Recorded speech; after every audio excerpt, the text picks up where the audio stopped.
नमस्कार। जंजवार के इस खास अंक में हम बात करेंगे स्कॉटलैंड के ग्लासगो में चल रहे जलवायु परिवर्तन महासम्मेलन की। जलवायु परिवर्तन महासम्मेलन पिछले हफ्ते शुरू हुआ था और इस हफ्ते के अंत में इसका समापन होगा।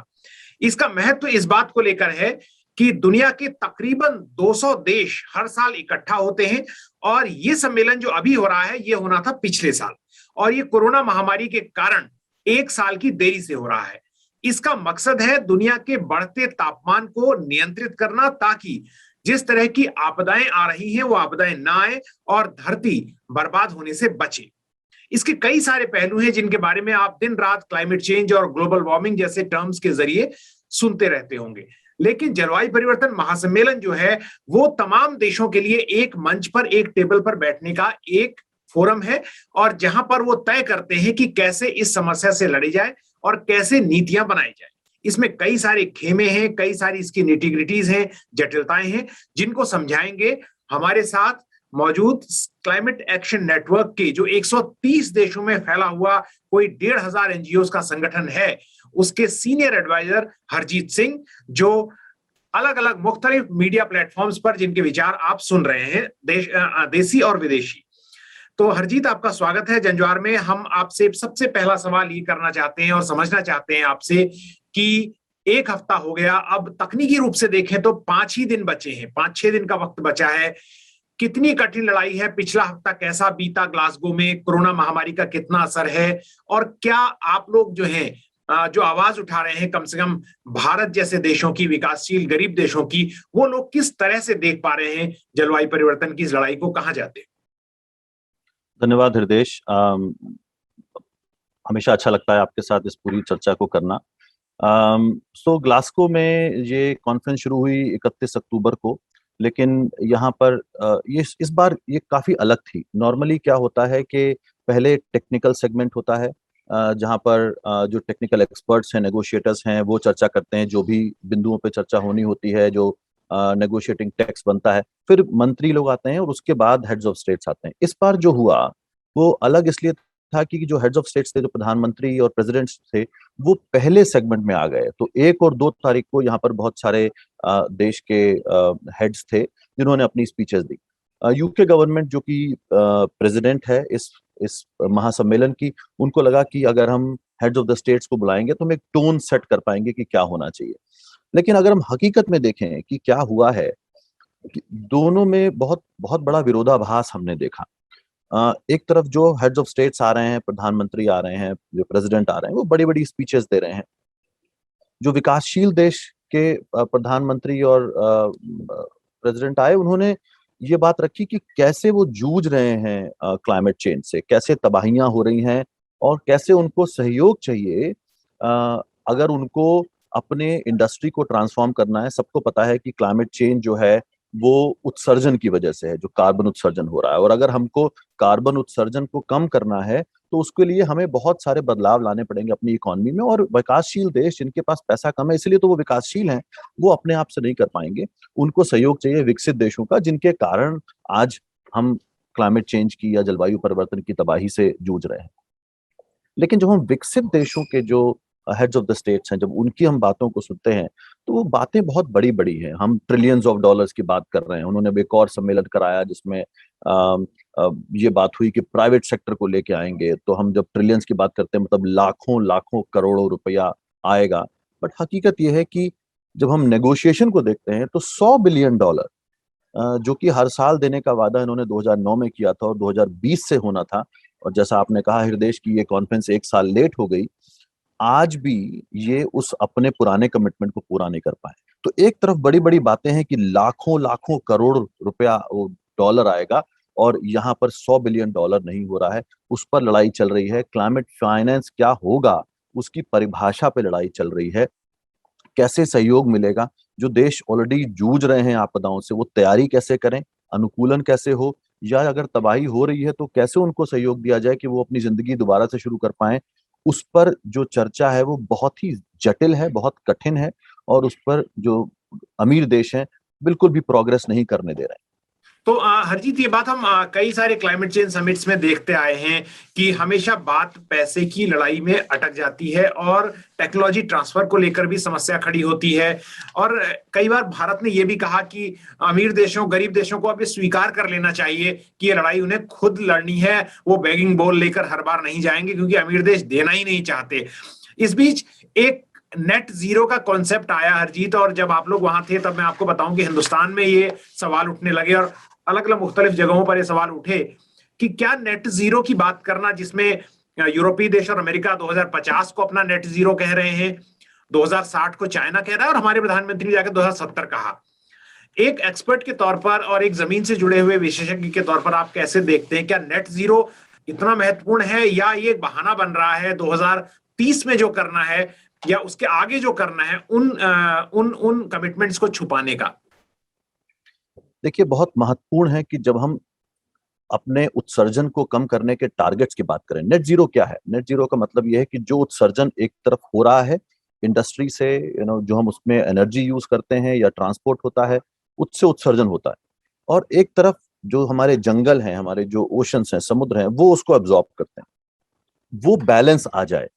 तो सब महत्वपूर्ण बात यह है कि हमें अपने एमिशंस को कम करना है। नेट जीरो भाषा जो है, उसका सबसे बड़ा जो लूपहोल है वो ये है कि अगर हम एमिशन रिडक्शन की बात नहीं करेंगे, उत्सर्जन को कम करने की बात नहीं करेंगे, जो कि हो भी रहा है कि बड़े बड़े देश और बड़ी बड़ी कंपनियां ये कह रही हैं हम उत्सर्जन करते रहेंगे, लेकिन कुछ एक टेक्नोलॉजी कभी आ जाएगी जिससे हम उस उत्सर्जन को सक करके एनवायरमेंट से निकाल देंगे, तो वो एक तरह से नेट जीरो हो गया। वो सही नहीं है, क्योंकि जब आप उत्सर्जन करेंगे जो उससे तबाही आएगी, जो उसके इम्पैक्ट होंगे, और वो टेक्नोलॉजी जिसकी बात हो रही है वो बात आज 20 साल से हो रही है, जिसको कार्बन कैप्चर एंड स्टोरेज भी बोलते हैं, जी हम जी। उस पर कोई कोई प्रोग्रेस नहीं कर पाए। तो एक तो नेट जीरो के कॉन्सेप्ट में ही बहुत बड़ी कमी है। दूसरा, जैसा आपने कहा कि 2050 की बात हो रही है, अभी 2050 का नंबर कहाँ से आया? वो नंबर आया है आईपीसीसी की रिपोर्ट से, inter governmental panel on climate change, जिसने कहा कि 2030 तक हमारा एमिशन जो 2010 के लेवल का है वो आधा हो जाना चाहिए, और 2050 तक हम कार्बन न्यूट्रल हो जाएं और नेट जीरो हो जाए, यानी कि हमारा एमिशन जो हो वो प्राकृतिक रूप से ही एब्जॉर्ब हो जाए। अब अगर हम उसको टेक्नोलॉजी के माध्यम से देख रहे हैं और अपनी जीवन शैली नहीं बदल रहे हैं और एमिशन बढ़ते रहेंगे, तो इसका बहुत ज्यादा प्रभाव हम पर पड़ने वाला है। और हम ऑलरेडी जूझ रहे हैं। अभी तो सिर्फ तापमान 1 डिग्री बढ़ा है पूरी दुनिया का, और आप देखिए कितनी तबाहियां हम लोगों ने देखी हैं, खासतौर से भारत में, जो कि पहले सुनने में नहीं आती थी कि अरेबियन सी से साइक्लोन आ रहे हैं और कैसे महाराष्ट्र और बाकी प्रदेश प्रभावित हुए। ये मैं एक बात आपसे पूछना चाहता हूँ, आज मैं अखबार पढ़ रहा था और अलग अलग जगहों में जो वहां से खबरें क्या निकल कर आ रही हैं इस बात में कितना दम आपको लगता है कि वहां पर इस बात का भी इवेल्युएशन किया जा रहा है कि जो वादे अभी किए जा रहे हैं माफ कीजिए इस मंच पर, वो वादे 1.8 डिग्री तक तापमान को रोक पाएंगे? और उसमें एक महत्वपूर्ण बात गिनाई जा रही है जो मीथेन उत्सर्जन, हालांकि भारत उसका हिस्सा नहीं है और वो वॉलंटरी कमिटमेंट है वो भी, तो मीथेन उत्सर्जन को कम करने के लिए जो कमिटमेंट किए गए हैं या दूसरे कमिटमेंट जो किए जा रहे हैं कोयले को फेज आउट करने के, ये कितने व्यवहारिक लग रहा है आपको? देखिए, ऐसा है कि ये जो सारे कमिटमेंट्स हैं, कहीं ना कहीं जो सेक्टोरल लेवल पे काम हो रहा है वो गलत नहीं है। उसमें इस तरह के जो अगर आप इनिशिएटिव देखें तो वो हेल्प करते हैं आपको ये समझने में कि किस सेक्टर से सबसे ज्यादा एमिशंस आ रहे हैं और कैसे उसको कम करना चाहिए। लेकिन हकीकत ये है कि हमने इस तरह के इनिशिएटिव बहुत पहले सुने हैं, जैसे भी रेन फॉरेस्ट को लेकर के काफी सारे नेटवर्क्स बने हैं। तो उन नेटवर्क को बनाना या उस तरह के टारगेट्स की बात करना, लेकिन अंत में उसको हम इम्प्लीमेंट ना करें और उसको हम मॉनिटर ना करें, ये हमारी सबसे बड़ी चिंता है कि हम इस, और अगर हम यहाँ पर आए हैं एक यूएन के अंतर्गत किए गए क्लाइमेट टॉक्स हैं उसमें आए हैं, तो जो चीजें यूएन के बाहर होती हैं उसकी जांच पड़ताल उतनी आसान नहीं है, क्योंकि वो फॉर्मल तरीके से यूएन सिस्टम में नहीं ला गए। यहाँ जो कॉन्फ्रेंस हो रही है इसकी सबसे बड़ी समस्या हमने ये देखी है, जैसा मैंने पहले कहा, बहुत बड़ा विरोधाभास है कि जो टेक्स्ट के माध्यम से होना है, जो लीगल है, वो कम, उस पर चर्चा कम हो रही है, लेकिन जो बाहर बड़े बड़े ग्रैंड अनाउंसमेंट ज्यादा हो रहे हैं। तो इस तरह के इनिशिएटिव्स अगर हम सच में सीरियस हैं तो हम उसको फॉर्मल प्रोसेस में क्यों नहीं ला रहे हैं? क्यों नहीं हम कंट्रीज को आर्थिक मदद दे रहे हैं कि वो उसके साथ जुड़ सकें? उस पे तो चर्चा बहुत ही जटिल है, और जिस तरह से प्रोग्रेस होनी चाहिए पिछले 7-8 दिनों में, वैसी प्रोग्रेस नहीं हुई।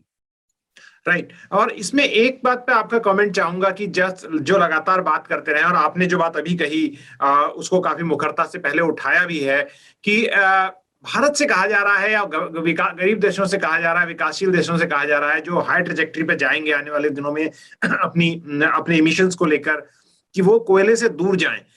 लेकिन भारत के आगे एक समस्या जस्ट ट्रांजिशन की भी है। इसको लेकर वहां क्या बातें हो रही हैं और कैसे एडजस्ट किया जाएगा? क्योंकि क्योंकि ऑस्ट्रेलिया जैसे देश ने, जिसका पर कैपिटा भारत से करीब, अगर मैं गलत नहीं हूं तो 30 गुना ज्यादा वो इमिट कर रहे हैं, वो भी कह रहे हैं कि हम अपने कोयले को, जीवाश्म ईंधन जिसे फॉसिल फ्यूल से दूर जाएंगे, इसका कमिटमेंट वो भी नहीं कर रहे हैं। तो भारत के लिए कितनी बड़ी दिक्कत होने वाली है और धरती के लिए कितनी बड़ी चुनौती? देखिए, जो आपने जस्ट ट्रांजिशन की बात करी, और मैं आपको बताऊं, अभी कल जो एक टेक्स्ट आया है जो कि फाइनल डिसीजन में जाएगा, उसमें जो उसके तत्व हैं, जो एलिमेंट्स हैं, उसमें जो प्रेसिडेंसी ने निकाला है चर्चाओं से, अ, उसमें जस्ट ट्रांजिशन मेंशन है। मुझे लगता है ये सालों में पहली बार हुआ है। किसी भी डिसीजन में जस्ट ट्रांजिशन की बात नहीं की। और हृदय, आप बिल्कुल सही कह रहे हैं, जब हम भारत की बात करते हैं कि अगर हमें कोल से दूर जाना है, और जो कि हमें जाना होगा, क्योंकि उसके जो इम्पैक्ट्स हैं वो कहीं ज्यादा हैं, चाहे वो लोकल लेवल पे जो हम पूरा तबाही होती है एनवायरनमेंट को लेकर के, या जिस तरह से चाइल्ड लेबर है, या जिस तरह से उसको बर्न करने से एमिशंस होते हैं, तो बहुत सारे इश्यूज हैं। लेकिन भारत की जो डिपेंडेंस है कोयले पे, वो अभी भी, उसकी एनर्जी को लेकर के बात करें तो 70 से 80% हम डिपेंड करते हैं कोयले पे। अगर हमें उससे दूर जाना है तो हमें ये भी देखना होगा कि कितने लोग उस पर निर्भर हैं। भारत का डेटा बोलता है कि 3.6 मिलियन पीपल आर डिपेंडेंट। तो यानी कि 36 लाख लोग करीब डिपेंडेंट हैं कोयले पे, डायरेक्टली इनडायरेक्टली उसकी जॉब को लेकर के। 40% हमारे डिस्ट्रिक्ट्स इंडिया के कोल पे निर्भर हैं, डायरेक्टली इनडायरेक्टली। तो अगर हमें वो ट्रांस फॉर्मेशन करना है, अपनी इकोनॉमी को ट्रांजिशन में लेके जाना है, तो हमें उन वर्कर्स के बारे में सोचना होगा, हमें इकोनॉमी के बारे में सोचना होगा, और हम कैसे वो एनर्जी, जो बेस लोड हमारा कोल पे डिपेंड होता है, वो कैसे इंश्योर होगा, उस पर सोचना होगा। तो इसलिए इन कॉन्फ्रेंसेस की जो उपयोगिता है इसीलिए है क्योंकि भारत वो अकेला नहीं कर पाएगा। अगर भारत अपने रिसोर्सेस को ग्रीन टेक्नोलॉजी की तरफ लेके जाएगा, तो वो एक विकासशील देश है, कैसे लेके जाएगा? इसका मतलब क्या है कि वो एजुकेशन पे कम खर्च करे, हेल्थ पे कम खर्च करे, इंफ्रास्ट्रक्चर पे कम खर्च करे, ताकि वो कोयले से दूर जाए। माना रिन्यूएबल एनर्जी, सोलर या विंड के दाम कम हुए हैं, लेकिन जो आपको इमीडिएट इन्वेस्टमेंट, जो अपफ्रंट इन्वेस्टमेंट चाहिए, वो अभी भी चाहिए। और अगर मैं गलत नहीं हूँ, एक एक डेटा के हिसाब से हमें $500 बिलियन का इन्वेस्टमेंट चाहिए अगले कुछ सालों में, अगर हम असल में शिफ्ट करना चाहते हैं। और भारत ने बोला है कि हमें $1 ट्रिलियन चाहिए अगर हम पूरे सिस्टम को चेंज करने की बात करें 2030 तक, प्रति राइट। वर्ष।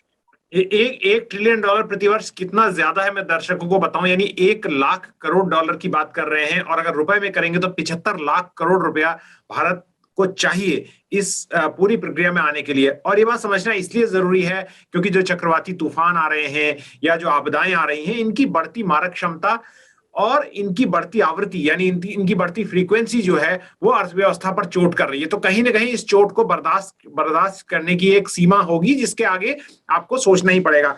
आखिर में हरजीत, जब आप लौटेंगे अगले हफ्ते हिंदुस्तान, तो आपको अभी से, अगर हम कोई टाइम मशीन होती तो वहां भेज के देखते हैं आपको कि आप क्या खबर लेके आते हैं। लेकिन आप क्योंकि इतने करीब से देखते रहे हैं, और आपने बड़ी मुखरता से आज अखबारों में आपके कमेंट्स में पढ़ रहा था, ये कहा कि इन बातों को, जो आपने अभी भी कहा कि इन बातों को फॉर्मल कीजिए, इनको हवाई बातें करने का कोई फायदा होने वाला नहीं है। लेकिन साथ में आपने इस के पहले जिन संगठनों को आप रिप्रेजेंट कर रहे हैं वहां पर, उन्होंने ये कहा था कि ये कॉप यहां मत कराइए, अभी हम इसके लिए तैयार नहीं है। तो मैं आपसे बहुत सिंपल भाषा में अपने दर्शकों के लिए पूछना चाहता हूं, जहां एक बड़ी पार्टी हो रही है, कुछ बहुत गरीब लोग इकट्ठा हैं, कुछ बहुत अमीर लोग इकट्ठा हैं, उनकी बहुत बड़ी खाई है, वहां पर आप कितना एक भेदभाव, रंगभेद और ये देख रहे हैं, जो मराल पर असर डाल रहा है या नहीं डाल रहा है देशों के नेगोशिएशन पर? देखिए, बहुत मुश्किल हुआ हमारे लिए पहले तो कॉन्फ्रेंस सेंटर में घुसना। मैं आपको बताऊं, हम रोज वो एक टेस्ट लेते हैं कोविड का, जो कि करीब करीब PCR टेस्ट के बराबर है। हम सेल्फ टेस्ट लेकर के जाते हैं। आपको सुबह पहले उसके लिए अपने टाइम को रखना है। दूसरा, जिस तरह की सोशल डिस्टेंसिंग हम यहाँ पे कर रहे हैं, और उन्होंने रूम्स में इस तरह का अरेंजमेंट किया है कि अब सिविल सोसाइटी जो संस्थाएं हैं उनकी सीट्स कम हो गई हैं, और अक्सर बोल देते हैं कि अब डिस्कशन जो है उसको हम क्लोज कर रहे हैं, तो संस्थाएं अंदर नहीं जा सकती हैं। उससे हमारा नेगोशिएशन को इन्फ्लुएंस करने पे का बहुत नेगेटिव प्रभाव पड़ा है। और मैं आपके दर्शकों को बता दूं कि सिविल सोसाइटी की भूमिका बहुत ही इम्पोर्टेंट है। हम गरीब देशों के साथ मिलके काम करते हैं, उसके पास इतनी तकनीकी कैपेसिटी नहीं है, और हम लोग और वो क्षमता हम लोग जोड़ते हैं, साथ में एनालिसिस करते हैं, डॉक्यूमेंट को पढ़ते हैं, टेक्स्ट बनाते हैं, और वो टेक्स्ट जो है फॉर्मल डिसीजन में जाते हैं। तो और दूसरा, जो ऐसे देश जो अंदर एक तरह का आर्म ट्विस्टिंग कर रहे हैं, जैसा आपने कहा, बड़े देश हैं, अपनी बात को रखना चाह रहे हैं, जब हमको पता होती है तो आप लोगों के माध्यम से, मीडिया के माध्यम से हम उस बात को बाहर लाते हैं, तो उन पर दबाव पड़ता है कि वो ठीक से बिहेव करें कॉन्फ्रेंस रूम के अंदर। तो सिविल सोसाइटी का कमरे के अंदर बैठना बहुत ही महत्वपूर्ण है, और और कोविड की लेकिन वजह आप से सिविल बहुत सोसाइटी की प्रभाव बात पड़ा। कर रहे हैं, मैं सुन रहा था कि वहां पर तो इजराइल की एक मंत्री है, वही बाहर रह गई पहले दिन, वो नहीं जा पाई। और इजराइल तो ऐसा देश नहीं है, अमेरिका की गुड बुक्स में है, यूके की गुड बुक्स में है। तो ये इसका मतलब प्रोसीजरल भी बहुत वीकनेसेस हैं वहां पर, बहुत कमजोरियां हैं। बहुत लैप्सेस हुए हैं, बहुत लैप्सेस हुए हैं, और इसको ऑर्गेनाइज करना, और ऊपर से इस जो उनका आंकड़ा था कि 25 से 30 हजार लोग यहाँ पर आएंगे और आए हैं, लेकिन उस हिसाब से जो तैयारी होनी चाहिए कि कैसे उनको आप ले तो आए यहाँ पे, लेकिन वो यहाँ पर कोई पार्टी करने नहीं आए हैं। काफी सारी संस्थाएं जो आई हैं वो गरीब लोगों की आवाज लेके आए हैं, उनका दर्द लेके आए हैं, उनके उनके मैसेज लेकर के आए हैं कि क्या होना चाहिए। अगर वो नेगोशिएशन के साथ जुड़ नहीं पाएंगे, अपनी बात को रख नहीं पाएंगे, तो मानी सी बात है कि वो इन्फ्लुएंस जो हम करना चाहते हैं वो उस स्तर पर नहीं हो पा रहा। तो उसके लिए एक बहुत बड़ा स्ट्रगल रहा है। हम लोग अपने तरीके निकाल करके इन्फ्लुएंस करने की कोशिश कर रहे हैं, बट डेफिनेटली कोविड का बहुत बड़ा प्रभाव रहा है इस कॉन्फ्रेंस पे। आखिर में सवाल, और मैं इसके साथ समापन करूंगा आपसे कि हमने ऐसा देखा है, और ऐसा हमेशा होता है, और क्या इस बार भी हो रहा है कि जो कंपनियां जो दोषी हैं, कल्प्रिट्स हैं, उन कंपनियों के नुमाइंदे भी काफी संख्या में वहां पर हैं। और ये आपको ऐसा लग रहा है क्योंकि पारदर्शिता नहीं है और सरकारें अक्सर बड़ी कंपनियों से हाथ मिलाती हैं, तो ये खतरा भी कहीं आपको लग रहा है कि जो फॉसिल फ्यूल प्रमोटर्स हैं वो अपने तरीके से चीजों को मोड़ने की कोशिश चल रही है? देखिए, ये शुरू से ये बहुत बड़ा रहा है। हम जानते हैं कि क्लाइमेट चेंज के बारे में साइंस आज से 50 साल पहले जानती थी कि ऐसी तबाही होने वाली है, और इसके पीछे फॉसिल फ्यूल कंपनीज का हाथ है, यानी कि कोल, ऑयल और गैस में के साथ जो जुड़े हुए हैं। और इन कंपनियों को पता था, पहले तो उन्होंने डिसइंफॉर्मेशन फैलाई कि नहीं नहीं ऐसा कुछ नहीं है, ये सब क्लाइमेट चेंज जो है वो फेक है। आज हम देख रहे हैं उन तबाहियों को, तो उनको पता है कि उनका जो बिजनेस है वो खतरे में है। इसलिए वो पूरी ताकत लगा रहे हैं कि अग्रीमेंट जो है वो कमजोर हो, ताकि उन पर दबाव ना पड़े, और वो सरकारों के साथ मिल करके, जहां ये से बड़ी बड़ी कंपनियां हेडक्वार्टर्ड हैं, ताकि उनके साथ मिल करके ऐसी कोशिश करते हैं कि अग्रीमेंट वीक रहे। तो यहाँ पर भी सिविल सोसाइटी की भूमिका है कि उस पूरी चीज को एक्सपोज करना कि कैसे फॉसिल फ्यूल कंपनीज जो हैं उनका दबाव इन नेगोशिएशंस पर है, और उनको हमें इससे दूर रखना चाहिए। जैसे कि अगर हम टोबैको पे अग्रीमेंट कर रहे हैं, तो हम टोबैको कंपनीज को टेबल पे नहीं बिठा सकते हैं, क्योंकि उनका उनका बिजनेस इंटरेस्ट है। तो ये कॉन्फ्लिक्ट ऑफ इंटरेस्ट की जो बात है वो बहुत जरूरी है। हमें उनको स्पेस नहीं देना चाहिए, ऐसी कंपनियों को जिनके कारण से क्लाइमेट चेंज हुआ है। बहुत बहुत शुक्रिया अरिजीत, जो आपने बात बताई वो काफी महत्वपूर्ण है। मैं अपने दर्शकों को आखिर में यही कहना चाहूंगा कि सिविल सोसाइटी हो या जर्नलिस्ट हो या राइटर्स हो, वो सिर्फ दबाव सरकारों पर बना सकते हैं। अभी सरकारों को समझना होगा कि वो ग्लोबल वार्मिंग को के सच को देखना चाहती हैं या वो इन कंपनियों के इंटरेस्ट को देखना चाहती हैं, क्योंकि बहुत सारे देश ऐसे हैं जो बार बार ये कह रहे हैं, और मैं उन देशों के नाम भी यहाँ पर ले सकता हूँ क्योंकि मैटर ऑफ रिकॉर्ड की बात है, चाहे वो सऊदी अरेबिया है, चाहे वो रशिया है, चाहे इनको लैगार्ड कहा जाता है। और ये देश जो कहते हैं कि जो सोचते हैं और कहते हैं कि फॉसिल फ्यूल पर, ऑस्ट्रेलिया ने तो खुल के कहा है कि उनका सब कुछ फॉसिल फ्यूल पर टिका है। तो इस हिसाब से कोई भी देश ऐसा नहीं कह सकता कि वो फॉसिल फ्यूल पर निर्भर नहीं है। लेकिन जो ग्लोबल वार्मिंग और प्रकृति जो है वो इन कंपल्सन्स को, इन कंस्ट्रेंट्स को नहीं समझती है, वो अपने तरीके से गर्म हो रही है, और उसको ठंडा करने के लिए जरूरी है कि कुछ कड़े कदम उठाए जाएं। हरजीत, आप हमारे लिए वक्त निकालकर वहां से जुड़े, आपका बहुत बहुत शुक्रिया। न गोदी मीडिया न विरोधी मीडिया, न इसकी मीडिया न उसकी मीडिया, हम हैं जनता की मीडिया जनज्वार। जनज्वार की हर खबर को जन जन तक पहुंचाने के लिए फेसबुक पेज को फॉलो करें, शेयर करें।